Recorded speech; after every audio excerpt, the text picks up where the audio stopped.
Hello, everyone, and welcome once again to Reject Modernity, Embrace Tradition. My name is Clayton Becker. And I am Megan Cox. And Megan, what are we going to talk about today? We are rejecting educational elitism and embracing the state school. Rejecting educational elitism. Okay, I like. Nice. Embracing the state school. Maybe we should be a little bit clear about exactly what we're going to be talking about here on that then. Because I feel as though that's not clear. Not as clear as some of the other stuff that we've been talking about in the past couple of episodes. So, first and foremost, I think that we want to be clear that we are talking about the actual outcomes today of rejecting elitism and embracing your state school. We're talking about the actual outcomes of attending very highly selective private institutions, these elite institutions, the return on investment, the life outcomes, etc. We're going to cover that. But we also want to talk about how the incessant focus on those institutions distracts from a focus on public institutions, which are actually far more important when it comes to educating a large number of students and actually advancing social mobility. And then through all of that, we're going to talk about how this focus on educational pedigree, elitism, all of that is really, really bad for students, bad for high school students in particular. Absolutely. And Clayton, before we get too far into it, maybe for our listeners who aren't super plugged into the higher education policy world, what do we mean when we talk about state schools? Because that's kind of a colloquial term. It's not necessarily a term of art. What are we talking about? Yeah, so state schools are basically like your public flagship universities, right? Or even not flagship universities, right? Just like public universities that are funded and run by the state itself, right? So in California, we have 3 different systems for this that we could all sort of consider state schools. The 2 that people are most familiar with are the UC system, so the University of California, and then the California State University system. The UCs have, I think, 9 undergraduate campuses, and the CSU system has, I believe, something like 23 undergraduate campuses. And then there's also California community colleges, and they're located around the state. There are much more of them. They educate students who are getting an associate's degree rather than a bachelor's degree that you would get at a state school. Other states have their own systems. The SUNY system in the state of New York is State University of New York. Ohio State University of Ohio in Ohio, Oregon State University of Oregon, so on and so forth. Plus all the regional schools, because you have SUNY Buffalo, you have Western Oregon University, you have any number of different institutions that are publicly supported to more or less of an extent, and we can talk about that. But these are fine, and I use that almost in the more British version of the word fine. These are good institutions that will provide a quality education to students. Yes, and I think living in the United States, people often have a warped perspective, a warped sense of just how good university education actually is here and how high resource American schools are. I went to school, for those who are not aware, who have not listened to me harp about it. For the first couple of years of my university education, I went to school in France.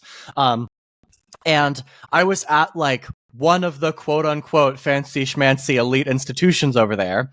But the resources that school had, nothing compared to the kinds of resources that exist at UCLA, right? That's not the purpose of these institutions in Europe, right? So I would talk to people in administration, even in this school in Europe, other schools in Europe, and they'd basically tell me we send students abroad all the time to do years abroad from Europe, and we got all sorts of places. And I was like, oh, well, what's one of the ones that you send the most students to?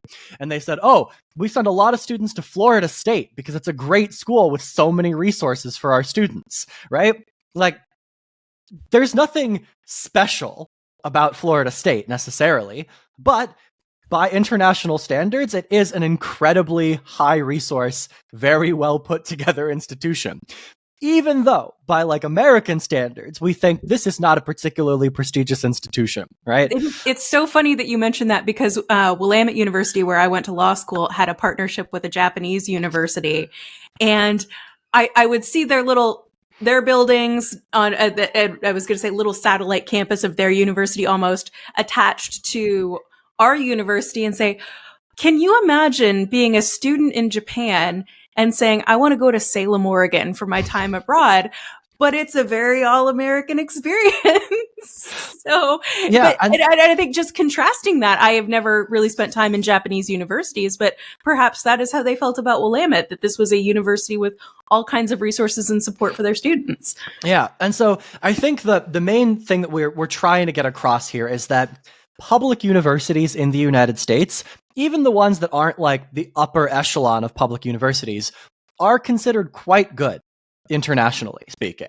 And we should also note here that like when we're talking about educational elitism, there are something like 4,500 colleges and universities in the United States, right? There's a lot of them here. Many, many, many more schools in the United States than there are in our peer nations relative to population.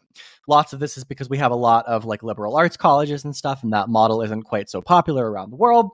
But there's a lot of them. There's a lot of schools in the United States, and only about 250 of them actually let in less than 50% of their applicants. The vast, vast, vast majority of schools in this country let in more than 50% of their applicants. They're not particularly selective. And included in this list is big flagship universities, right? Like Ohio State. The University of Oregon, I think, is up there also in the 70s, right? The University of Washington, last time I looked, is like 54%, right? Many of these schools have guaranteed admission for students in the top 10, 15, 25% of their high school graduating class if they graduate from an in-state high school. The point of these institutions is to educate as many children of that state as possible. That's why they exist. Yeah.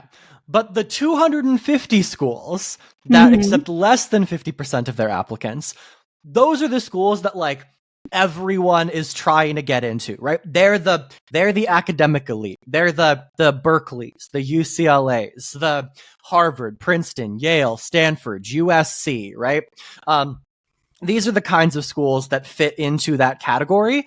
And everybody's trying to get into them, right? Everybody is like, if I can just get in there, then I will have made it, right? And so this ends up being like, even though we have such a small number of schools, all of those schools are like the goal, right? And when we talk about educational elitism, we're really talking about like 30 or so schools that hold an incredibly important place in like American society and culture because they perpetuate this sort of elite class.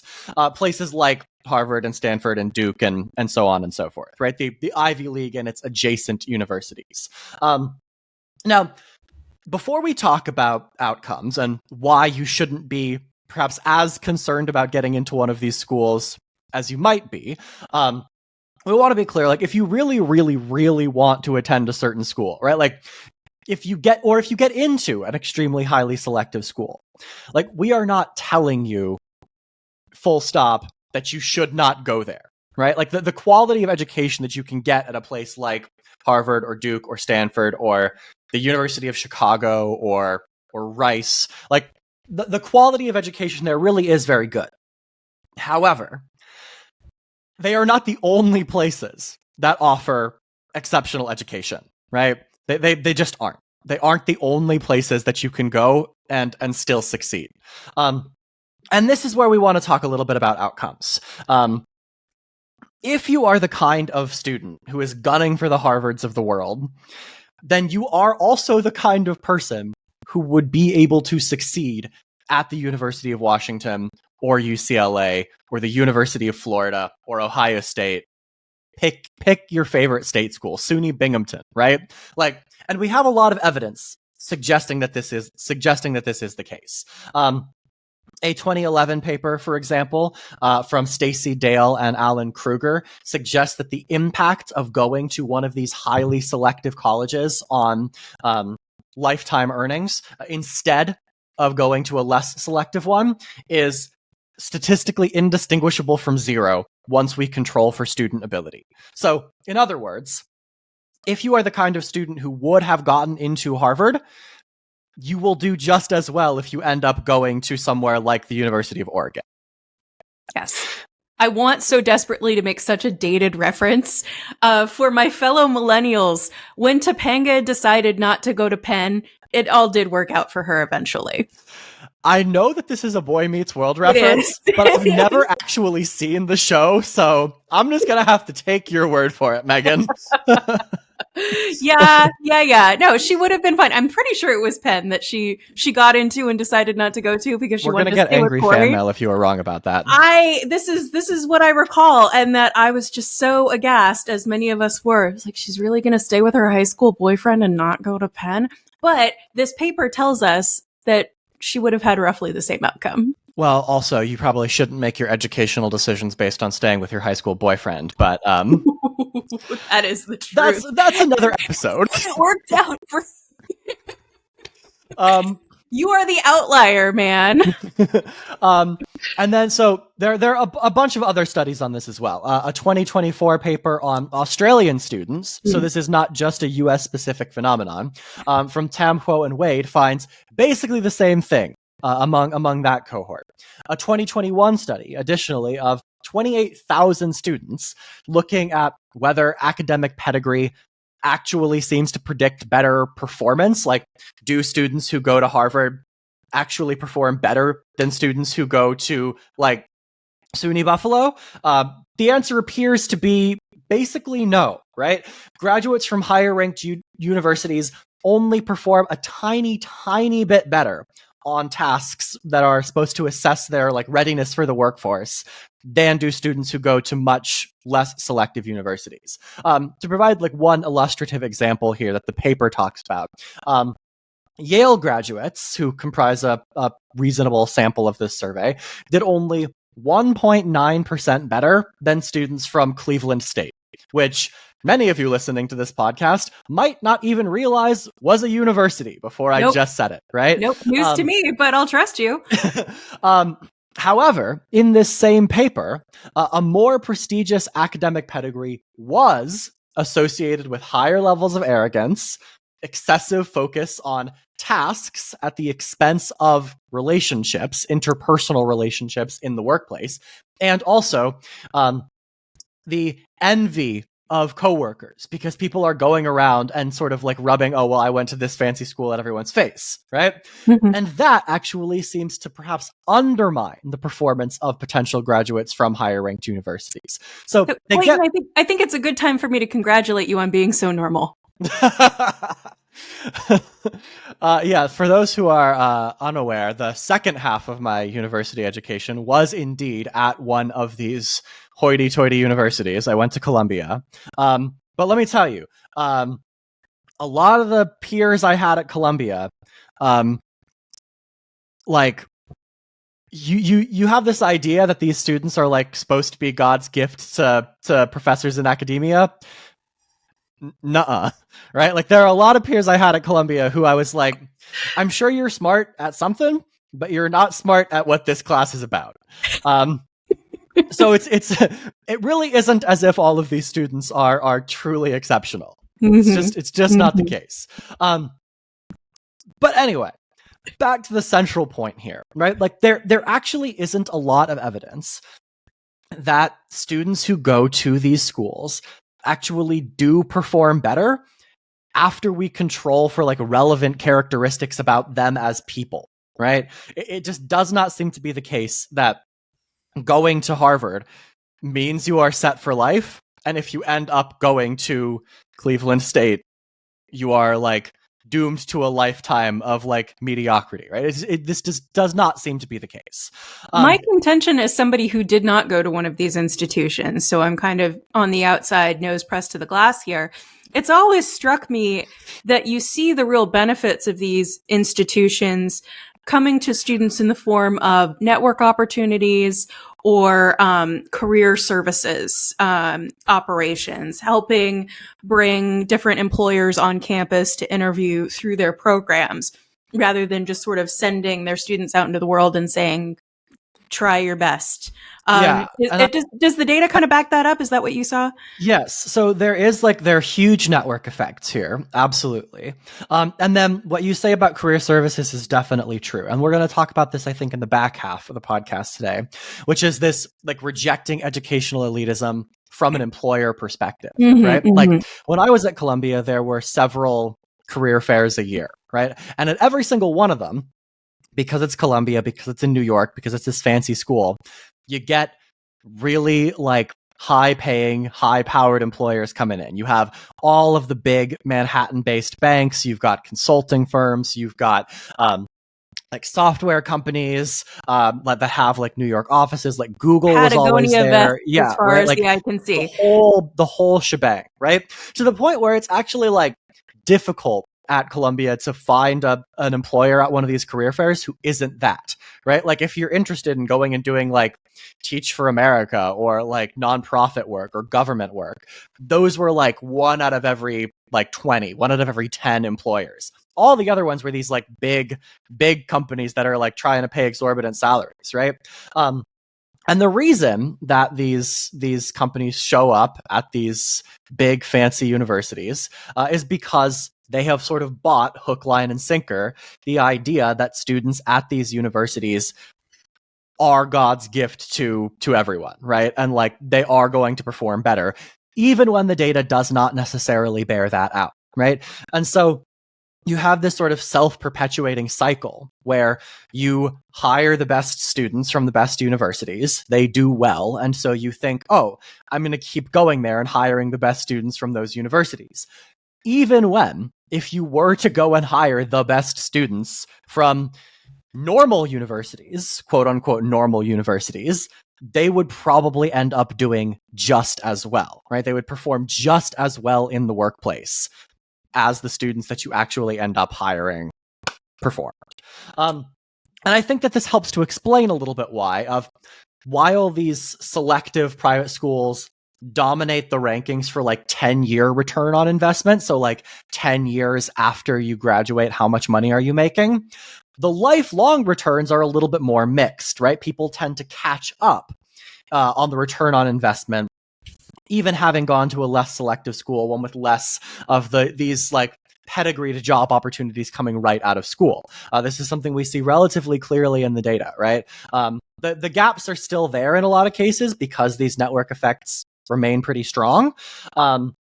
But the gaps are a lot smaller later in your career. Again, once we sort of control for like relevant individual level characteristics. And then also, of course, given those network effects, part of the reason why these schools have such a high return on investment is because a lot of the students who are going there are already pretty wealthy, right? So they already have these networks, regardless of having gone to these very selective schools. And so these selective schools, as we said sort of at the top, don't actually do very much for social mobility, right? They aren't helping people who need the help, so to speak, right? They aren't helping people who need the path out of like the lower parts of the income distribution and who are smart enough to get it, dedicated enough to get it. These very highly selective schools aren't actually the ones that like that do that, right? They're not actually out the of ones poverty. That help. Yeah. Well, I know we definitely want to talk about that and the very specific effect on the lower end of the income distribution. I do think we should also talk about the effect that this has on students across the board, yes, anybody absolutely. but the wealthiest.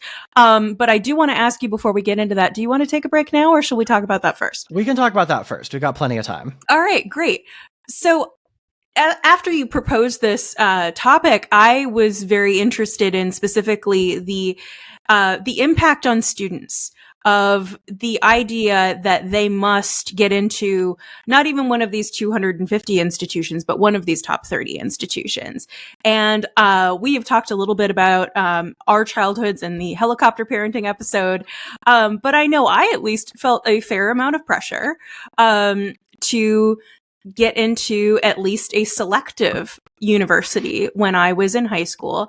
And that does seem to be a fairly universal, you may be a bit of an exception on that, a fairly universal pressure on middle class kids to get into a selective university to hold off economic precarity. So I was wondering kind of what you thought about that. Yeah, so I definitely felt pressure. I don't know if it was from my parents necessarily, but like even in high school, I was part of sort of like a academically oriented bunch, right? Like I grew up in a college town, and so lots of my friends were like the children of college professors. Shocking that I am now on the path to becoming one myself, right? Who could have predicted this? But yeah, I think that this pressure is very real, and it exists in a much more intense way for people who do experience this pressure from their parents, or who are in even more like academically competitive environments, right? Like there are stories every single year about like the spate of like self-harm and stuff that comes out of like particularly Bay Area high schools. There's this like culture of stress and pressure to get into one of these incredibly selective schools. And there's just like, quite frankly, not a very good reason for it. Like, sure, yes, there are benefits to attending these institutions, and we will talk about that in the back half and why we think that like having that pressure and having these benefits accrue in these very selective schools is actually a bad thing, right? But like your life isn't over, right? If you don't get into Harvard, right? Your life is not over if you don't get into any schools with a sub 10% acceptance rate, right? Like that's just it's just not how the world works. It's not how the world works. It's not true. But we definitely have a society that is putting that pressure kind of into the atmosphere. You know, you just said you didn't experience this necessarily from your parents, but it was in your environment, in your milieu. Now, I went to a private high school that had college preparatory school as part of its name. So we way were worse than what I was doing. I know, you know, well, and to a certain extent, that was very true. They were very specific about college counseling and ensuring that everyone was going somewhere. It wasn't necessarily, Harvard. I actually went to the college counselor and said I would like to go to Harvard, and she said you're not going to get in there. I'm like, cool, good talk. She was right in defense of her. But I read this really great book. I'm in this book.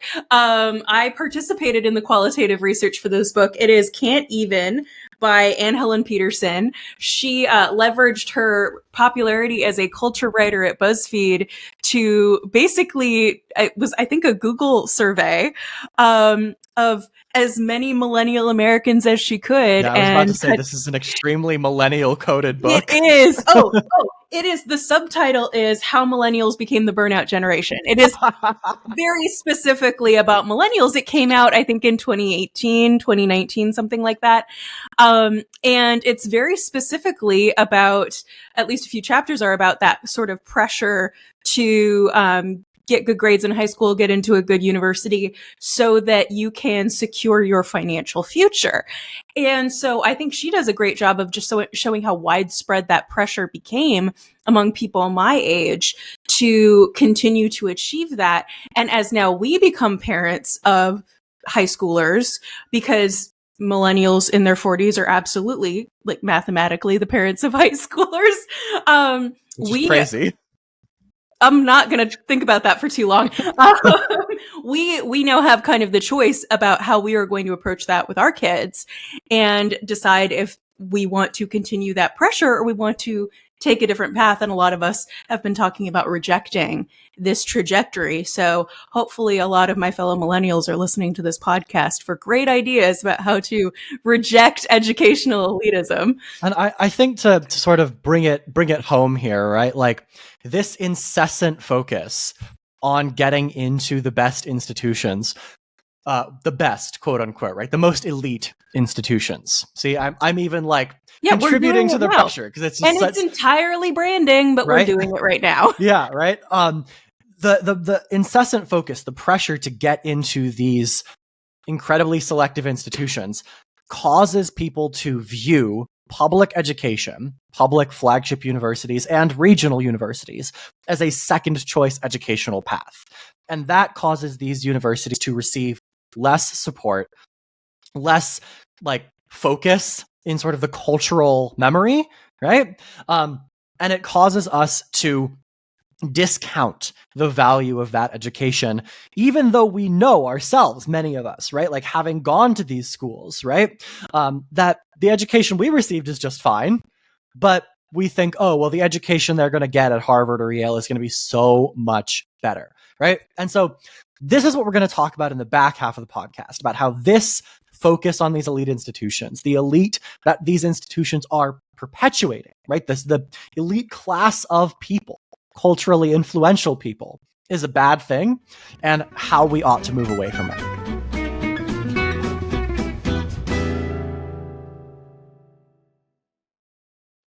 Welcome back to Reject Modernity, Embrace Tradition. When we left you, we were discussing the outcomes of elite education versus your friendly neighborhood state school, and how there isn't a massive difference in the long run between students who attend a fancy pants school and students who attend your flagship state university. So now that we know that the outcomes aren't all that different when you control for ability, and we know that it also stresses teenagers out to be trying to get into these fancy schools. Is there at least a benefit in terms of equity generation from these fancy pants schools? Not at all, Megan. Thank you for bringing that up. It does not seem to be the case that this happens. Instead, what happens, and despite all of what we said in the top half about how the outcomes on average are not that different, it does seem to be the case that at like an institutional level, the very sort of small, selective, like cultural, like governing, all of that, like that kind of elite, these highly selective elite institutions are increasingly perpetuating an elite of themselves in all sorts of positions in the United States: media, finance, law, consulting, government, et cetera, et cetera. A 2024 paper published in Nature's Humanities and Social Sciences Communications Journal, for example, found that at 34 elite schools, basically, are responsible for producing the lion's share of like the most influential people in each of these different kinds of industries. And a big part of this is the network effects that we talked about.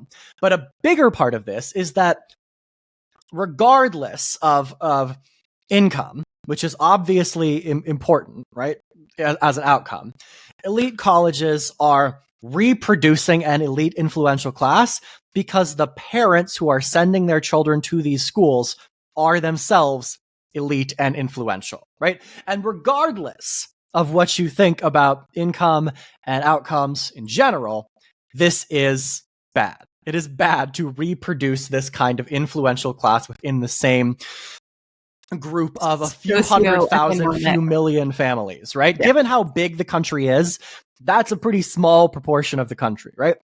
335 million people in this country. The top 1% is 3 million people. Right? It's 3 million people. And so when we talk about this, what we mean is that a lot of these schools are just accepting rich people into the rich people's club, and other rich people are continuing to accept them into other rich people's clubs as we go on and on and on. There must be a joke available about how we get mad at Nepo babies in Hollywood, but not at Goldman Sachs. I mean, lots of people do get mad at Goldman Sachs. Okay, fair enough. But maybe not for them being Nepo babies necessarily. Not for that reason. Yeah. Yes. It's Nepo babies all the way down in every elite institution in our country is what you're telling me this data is showing. And I think like a few of our listeners may be familiar with this data. But I think the perfect case in point here is that at 38 colleges in America, including 5 of the schools in the Ivy League, so Dartmouth, Princeton, Yale, the University of Pennsylvania, and Brown, more students come from the top 1% of the income distribution than the entire bottom 60% of the income distribution. They are letting in more students from that 3 million, right? That 3 million students that make up the top 1%, or 3 million students is the wrong word, right? The population of 3 million from whom these students are drawn, right? They are accepting more people from that small group than from the bottom 200 million Americans in the income distribution. So Similarly, Clayton, I want to interject briefly here and ask, did you see a few universities in the last few weeks have announced that they will be offering tuition and fee-free education for students whose families make sometimes less than $200,000 a year? Yeah, I saw it was MIT, I believe, right? I think it was MIT. That's who I'm thinking of. But when you give us that information, that makes that pledge of MIT's seem a lot less impressive. It is a lot less impressive. Like, they can do this because they aren't actually accepting that many students from those parts of the income distribution to begin with. Now, to be fair, $200,000 is pretty high up there in the income distribution. I don't know exactly where it is. I don't know whether in family income terms that puts you in the top 1%. But the number of people, the number of students who are being admitted who make very little, like whose families make very little at these incredibly selective institutions, pretty small number of students, very small number of students. And so the pledge to pay tuition costs for those who are making less than 200,000 is going to help a good number of people, right? But it's not going to help the people who need it the most, which are the people that have very little ability to pay for the expenses of this kind of elite education. Similarly, on this point of letting people into the rich people's club, legacies at many of these schools are about twice as likely to get in at all income levels as are comparably qualified students who are not legacies. And this reaches up to more than 7 times more likely for wealthier students. So people in the top 1% of the income distribution who are legacies are 7 times more likely to be admitted than even other people in the top 1% of the income distribution, right? Similarly qualified students in the top 1% of the income distribution, which is kind of insane to think about, right? Like, you already have the incentives. You already have higher, like, you already have these higher admissions rates for students higher up in the income distribution. And then you're just like, yeah, if you're a legacy and your like parents went to Harvard and they make $350,000 a year, you're like nearly guaranteed to get in if you're not like a total moron. As taking on the role of the university in that case, though, if you have 2 equally qualified, equally rich applicants, one whose parents went to Harvard and the other did not, you know that if you reject the first applicant whose parents went to Harvard, you're losing that parent's contributions, whatever they might be, in terms of alumni support, network effects, etc. So from the university's perspective, I think it makes perfect sense. Can I take you on a tangent really quick? You can take me on a tangent really quick. The most useful thing that I had done, because I also just gave my high school college admissions counselor a really hard time, but she did the most useful exercise I think I've ever seen about college admissions, which is broke my class. I think we went during English class to hear her talk. Broke the class into 4 groups, gave us 4 admissions application packets, and said, you're the admissions committee, here are the things that you care about. Rank these students, admit 1, waitlist 1, reject 2. And of those 4 groups, each of the 4 groups came up with a different kind of breakdown of who they would admit, who they would waitlist, and who they would reject.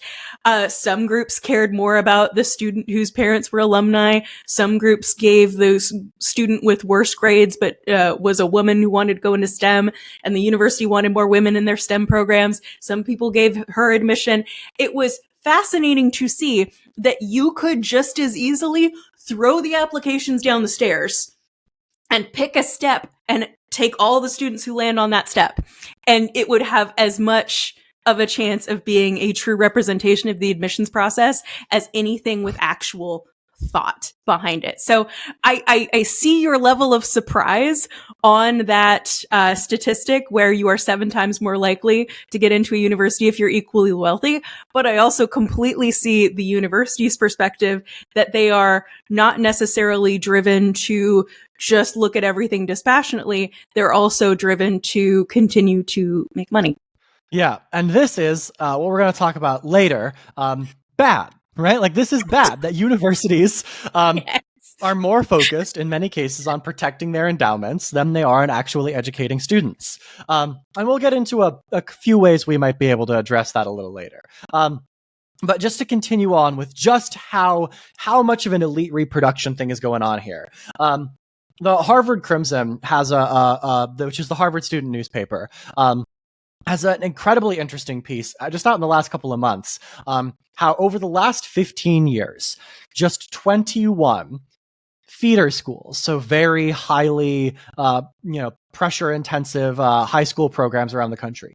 Just 21 feeder schools have sent nearly 1 in 10 of Harvard's incoming freshmen. Over the last 15 years, just 21 schools around the country have accounted for nearly 10% of all incoming freshmen at Harvard. And it seems, as we go along and do this elite reproduction thing, that merely going to one of these schools has become seen as a qualification in and of itself. And I think one of the sort of case in points here is that conservative law graduates from the big three, and Megan will probably be familiar with this research. And when we say the big three, we mean basically Yale, Harvard, and Stanford, right? Those are like sort of the top 3 law schools, have a truly insane probability of ending up as federal judges. It's something like 7% of conservative legal grads from these schools end up as federal judges at some time during their career. It's a trick of the statistics because you have fewer conservatives in law school, but yes, I mean, it's a trick of the statistics because there are a few of them, but it's also, you're going to this school and you are conservative, right? Yes. The qualification of going to the school in and of itself is over and above any of their sort of like otherwise meritorious conduct. There is definitely a Pied Piper effect of the Federalist Society at those 3 university law schools for sure. It occurs to me as we go on this this tack in this conversation, you and I are never getting jobs at any of these institutions. They're just never going to hear this. You think that they're listening to this? No, absolutely not. How much time does the search committee have? Literally no time at all. We don't care. Okay. But the TLDR here, the long story short, is that these elite schools are essentially doing like next to nothing for like real, genuine social mobility and opportunity. The Opportunity Insights Project, which is ironically located at the very unequal Harvard University, finds that elite colleges do very, very little for economic mobility on the whole. Like state schools do so much more for economic mobility. So with that in mind, what do we do about this? What do we do about this elite reproduction and this like rich person's club, right? I've subsetted this for myself and doing the research for this episode into behavioral reforms, institutional reforms. So we'll talk about these behavioral reforms first. These are ways that I just think are more sort of like individual level things that people can do. Some of them are a little more institutional in nature, but you'll see sort of why they're split up into different groups. So the first is that since the Supreme Court has basically said, nope, can't use race in terms of affirmative action, we ought to practice some sort of affirmative action based on socioeconomic status rather than on race. We're already doing this, basically, right? We're practicing affirmative action based on socioeconomic status. It's just for rich people, right? Rather than for poorer people. It doesn't take that much more from an institutional perspective to flip that. And that's why I think this is more of a behavioral reform, right? Like, as you mentioned earlier in the example, you've got the university has certain priorities, right? Make one of those priorities educating more people from disadvantaged backgrounds. Yes. Another way of getting around this sort of elite overproduction, elite reproduction, is with school-blind hiring policies, like many firms do with regards to race and gender-blind hiring policies. If you are using the pedigree of the institution as a qualification in and of itself, then you are going to perpetuate you're going to perpetuate the reputation of the institution, regardless of whether or not people who went to other schools would have performed just as well. And so practicing this practicing this school blind hiring policy can help get around the fact that these institutions occupy this space in the American cultural mind. Absolutely. And this is in my opinion, a function of whoever the hiring manager is or the HR department, using it as a shortcut, to indicate quality, to say, oh, you have a Harvard degree. Oh, you have a Yale degree. This is clearly a smart person or a person who has been well trained. My experience with some folks coming out of elite institutions is the training for the more functional parts of the job are not things that they have focused on in their education. They focus on more abstract and theoretical things sometimes. And additionally, if one is concerned about the quality of education coming out of Cal State Long Beach or what have you, you think maybe their program doesn't match the needs of my company, you can easily create a system in which you have a blind or a blinded transcript review where you can see or one person can review, yes, they have coursework that indicates that they've met this requirement, and then pass that on to another person who's making decisions without knowing the educational background of the individual. They've just had it signed off on by a colleague who said, yes, this is going to meet our standards. Yeah. This is very, very doable. And another dimension of this is practicing more skills-based hiring as opposed to credential-based hiring. Like we're already seeing sort of trends here, right? Like in 2023, for example, employers who were surveyed about their screening practices reported that only 37% of them are actually still even screening on GPA, right? They're looking at whether or not people can actually do the work, right? But we haven't taken that from not screening for GPA to not screening based on how good is the school you went to, or how good is it perceived to be, right? And then an additional behavioral reform here is prioritizing educational diversity over educational pedigree, right? There are lots of firms that will say, well, we only hire Ivy League grads. We only hire Harvard grads, right? Very snooty firms. That's for marketing purposes too. The firm is marketing themselves as you will only find people who, when I was looking at law firms to apply for, I started screening out as a self-protection mechanism anybody who listed their attorney's law schools on their website. But they're not going to take me. And to take us back to the research on sort of how performance in the workplace goes, cognitive and intellectual diversity are well understood to provide benefits to businesses and to teams, right? So you're probably like actively harming yourself by only hiring people from these this cadre of very elite institutions. And so absolutely, people win-win scenario. Yeah, people worry about or are told to worry about groupthink in more creative fields or fields involving problem solving, and yet don't seem to connect this particular practice to a possibility of generating groupthink.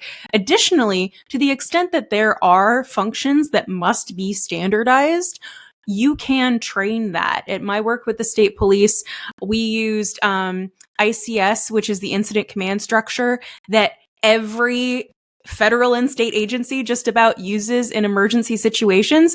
We all took training on it, and we all learned to speak the same language and learn to identify the same things. So if you are in a situation in your company or your agency where you need people to know standardized information, they probably are not getting that at their university education, and you are perfectly capable of training your employees on how to do something in a standardized way. Yeah, and also when we talk about standards and standardized processes, this brings us into the institutional reforms a little bit more. So things that aren't individual actions or things that businesses can do individually, but things that we should sort of do more wholesale at an institutional level, a higher level. And one of these is to reinvent admission standards to allow for better student evaluations without requiring students to sort of bare their soul in the application process. The trauma dumping, yes. Yeah, which a lot of college applications do nowadays. And I think a good place to start here, if not the one that I would just say off the bat, go ahead and do this, is Australia uses something called the Big Picture Learning Credential, which evaluates different sorts of traits beyond just academic skill. things like communication skills, goal setting, responsibility, self-awareness, conscientiousness, right? All of these things, in addition to academic performance, to give a better assessed profile of how ready the student is for university. That doesn't require them to bear 1,500 words about how all of their trauma has prepared them to change the world, right? That's what that part of the college application really does demonstrate, or it's what it's supposed to demonstrate. And you can do that in a more standardized way without having to rely on it. Another thing that we can do here is provide better funding for public universities so that more well-qualified students can attend them. Like, lots of students still end up not attending college because of the costs, or they end up not attending their preferred college because of the costs, right? They end up going somewhere that, doesn't have the best program for what they want, or is closer to home because they can't afford the costs of going to a school across the state or across the country. And this didn't used to be the case, right? Especially prior to the 1990s, prior to the Great Recession, public education was a lot more affordable than it is today. And it has been trending downward since the 80s, at least, and since you speak to folks and generally of the boomer generation, and the joke is, oh, you could afford 2 semesters of tuition on a summer job's salary. You work over the summer and then you pay for college, or you work in a cafeteria. I know a bunch of my uncle's friends who at Stanford slung hash. They worked in the cafeteria to pay for school, and that was enough. And it worked. That was enough it worked. to pay for school. And so, in keeping as well with this sort of keeping down costs for people, we also should be expanding the availability of more types of education, particularly interconnecting university systems like the kind that California has, where you can start at a community college, which is much less expensive, and then you have a guarantee of transferring to a 4-year institution, whether that's a Cal State or a UC, if you meet certain requirements, if you've taken certain courses and passed them with certain grades. This is a kind of program that should exist much more robustly in many more places. Many states have attempted something like this, and the feedback that I've had at Oregon also has a similar system where you are supposed to be able to transfer from a community college to one of the 4-year state universities. There are, I believe, 7. And from the people who I know who have done it, it can be very difficult, even though it is supposed to be streamlined, uniform. You know what you have to take to transfer.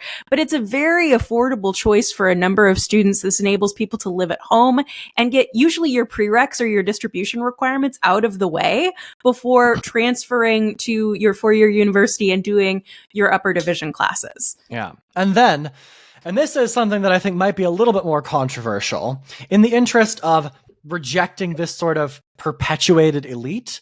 The United States could look at something like expanding the existing types of national service that we have.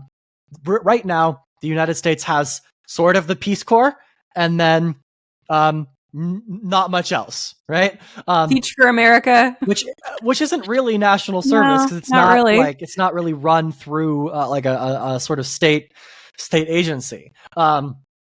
I think the idea of national service has become sort of like right-wing coded a little bit in the last few years, but it's not exactly rare in countries around the world. There are, I think, last time I looked at the data, more than 80 countries around the world that have some form of national service. And when we say national service, I should be clear that we're not talking about just military service, right? We're talking about like all sort of broadly defined manners of national service, including, countries as varied as like France, Estonia, the Nordic countries, South Korea. All of these places have some sort of national service, sort of broadly defined, whether that is like military service or otherwise. And I'm not necessarily saying that everyone should be required to serve in the military. I don't think that's a great plan.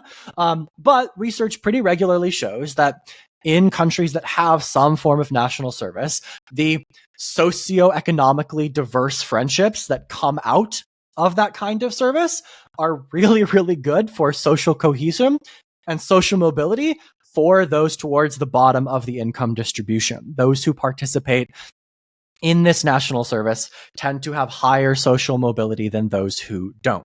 And right now, there is no opportunity for that kind of national service outside of just straight up enlisting in the military when you graduate from high school. Right? There is no real form of that in the United States. And so that tends to trend towards the lower end of the income distribution because it comes with benefits that facilitate social mobility.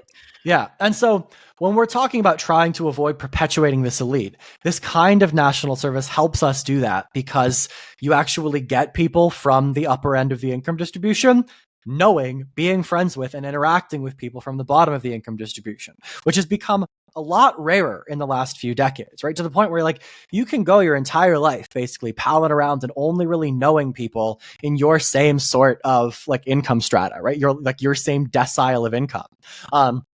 And part of getting rid of educational elitism is getting rid of elitism broadly, right? Getting rid of this idea that like you can or should be able to just exist in your own little bubble of rich people without ever having to know someone in a sort of real personal way from other parts of the income distribution.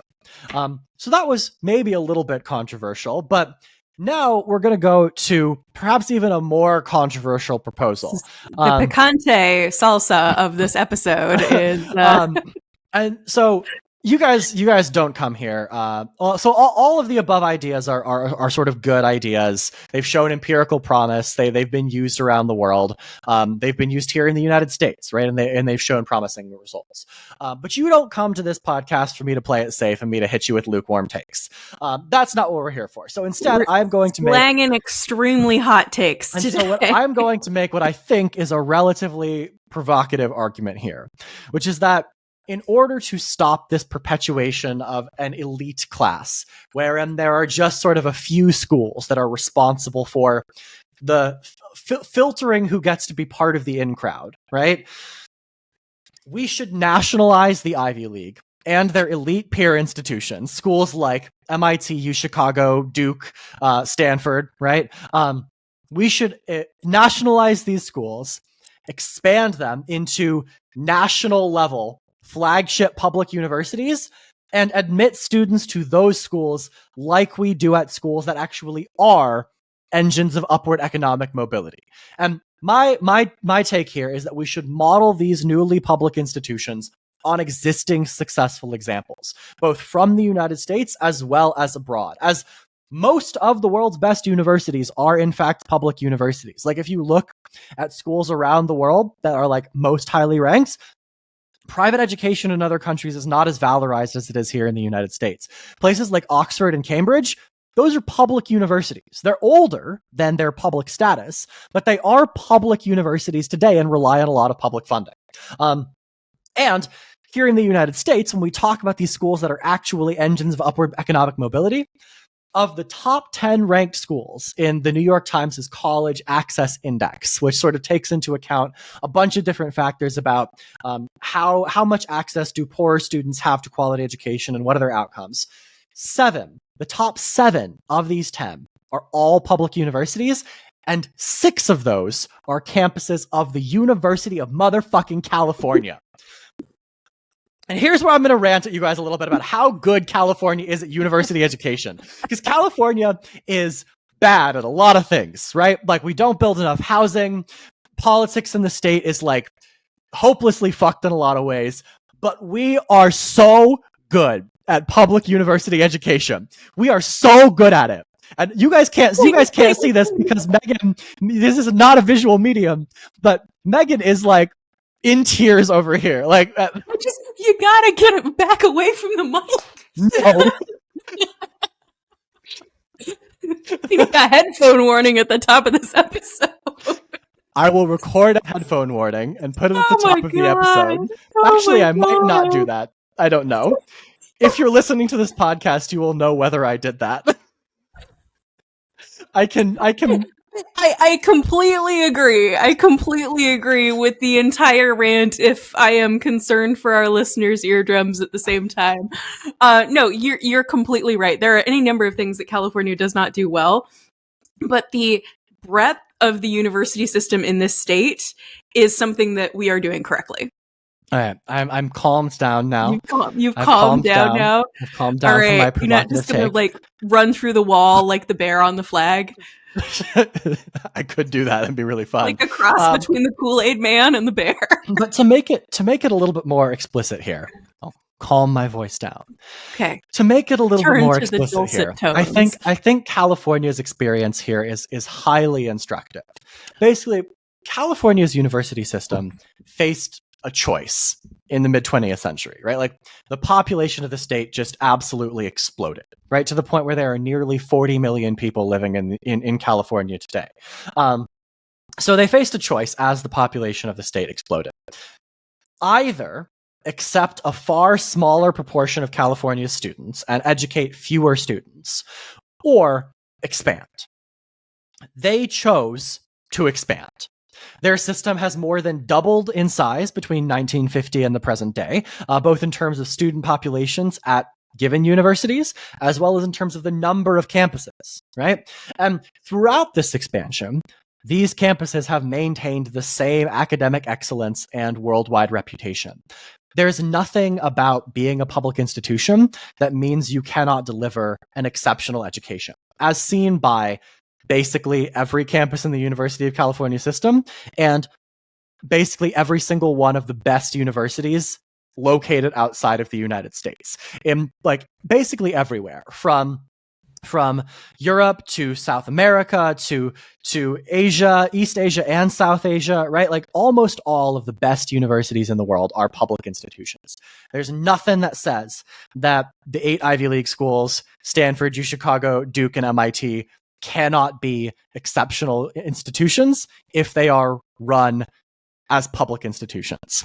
I think all of those points are excellent. I also think that broadly, we may have lost track of the idea that education and higher education and an educated population is a public good. It is a public good.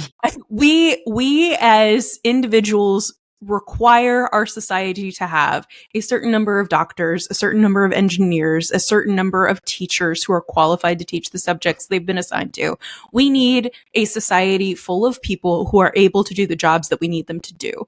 So when our universities transitioned from a public funding model to a kind of a pay-to-play model where you were charging user fees. Tuition became a user fee, as opposed to something that was subsidized because I, though not a student at the Oregon University system, get something out of having people educated by the Oregon University system. When we moved away from that, we lost track of the idea that having a well-educated populace is good for us. It is a benefit. We became rivalrous about it, and that's not helpful for a society to function at an elite level. So I love this idea. I thought you were going to take this a slightly different direction.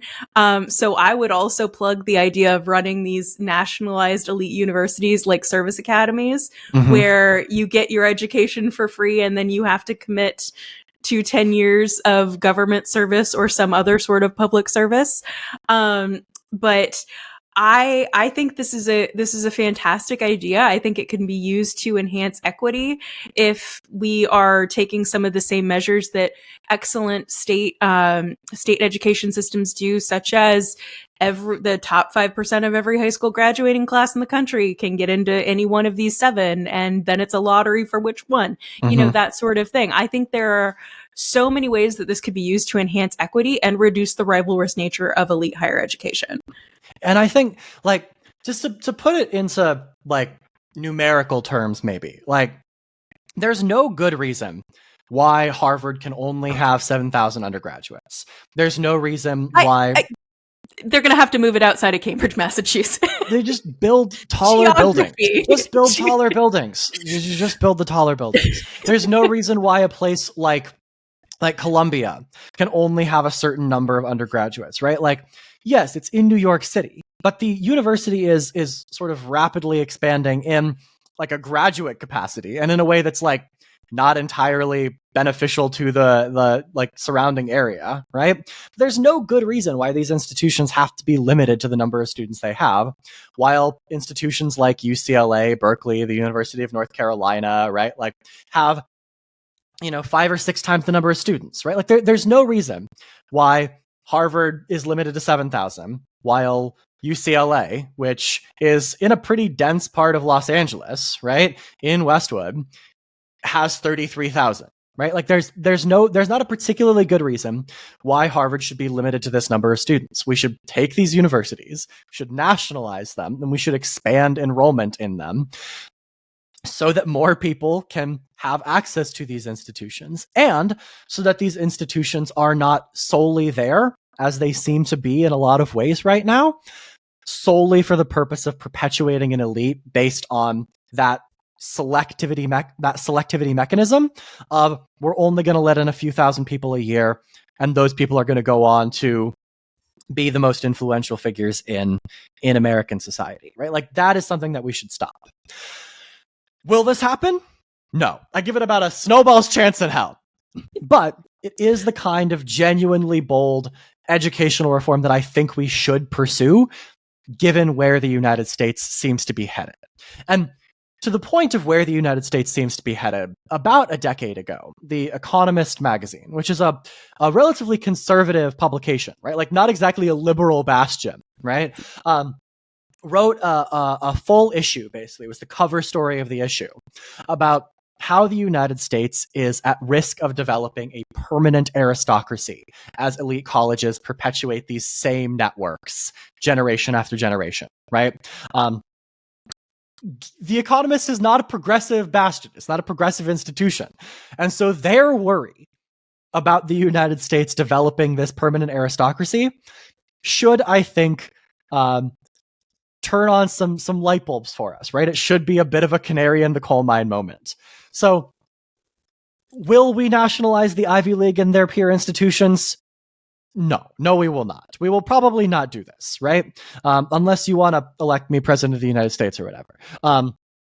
Give me, what is it, 8 years now until I'm eligible? Megan, you could be elected president. I could be president. You could be elected president of the United States. But this is kind of bold change that I think we need to make in order to avoid this development of this kind of permanent aristocracy. Because one of the best things about the United States is that it doesn't have one. It does not have this sort of permanent aristocracy in the same way that Europe does. And like, we can get into sort of exactly what we mean by that in another episode. But suffice it to say that class in Europe, social class in Europe, is still much more rigid. Much more rigid, even if income distribution and social mobility in a lot of European countries is higher, right? Mm-hmm. The aristocracy that exists, the class structure that exists, is a lot more rigid than it is in the United States. But it might not always be that way, right? Especially if we do not make these kinds of changes that reject educational elitism and embrace our state schools.